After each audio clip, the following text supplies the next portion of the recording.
So when we're talking about markers and clicker training, come Tick, good. What we're talking about is using a marker word or a clicker that makes a very definitive sound to tell the dog when they've done the right thing. A lot of times people use clicker training incorrectly. They really mess it up. These are the best clickers to get. If you can get yourself hold of one of these. This is a Karen Pryor clicker. It's got a little raised knob. And it's got really easy access to use. That's number one. Number two, you need to have some really awesome treats. These are little liver bread bits that I'm using. And ideally a treat bag, or have your treats in a bowl on the table. You can use a clicker to mark your behaviors, but we're just going to be actually teaching Tikki what the clicker is in this lesson.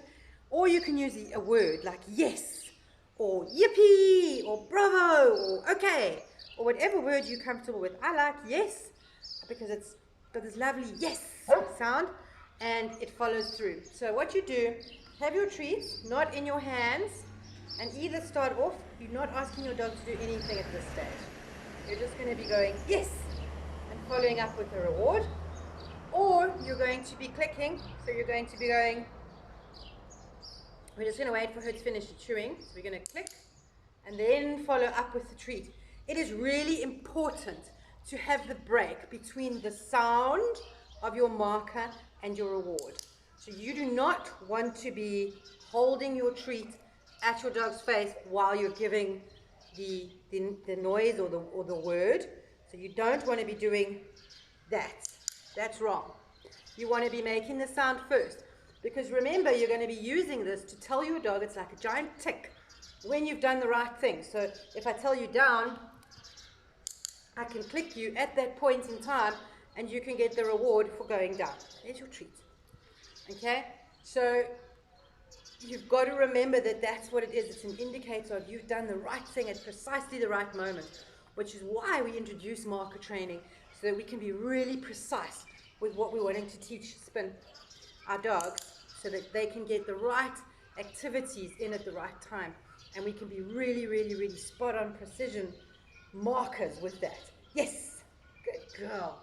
Okay, we don't ask Tikki to sit too much because she's got a broken pelvis from when she was a puppy, and she's now 12 and it's a little stiff sometimes, so I don't like to put too much pressure onto her pelvis.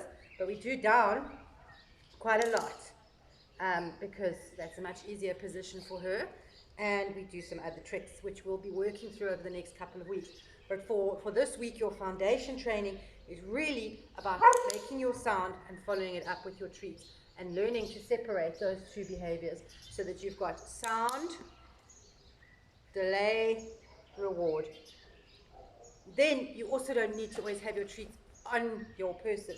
If you find that you battle too much to separate them, put your treat bag behind you so that you then have to fumble a bit to get the treats. Or you can put your treats on a bowl on the table where you're working. And so this would be the foundation to learning to use your clicker. Click, follow up with the treat sometime afterwards so that they are separate things, so that you can start to do some precision training with your dogs.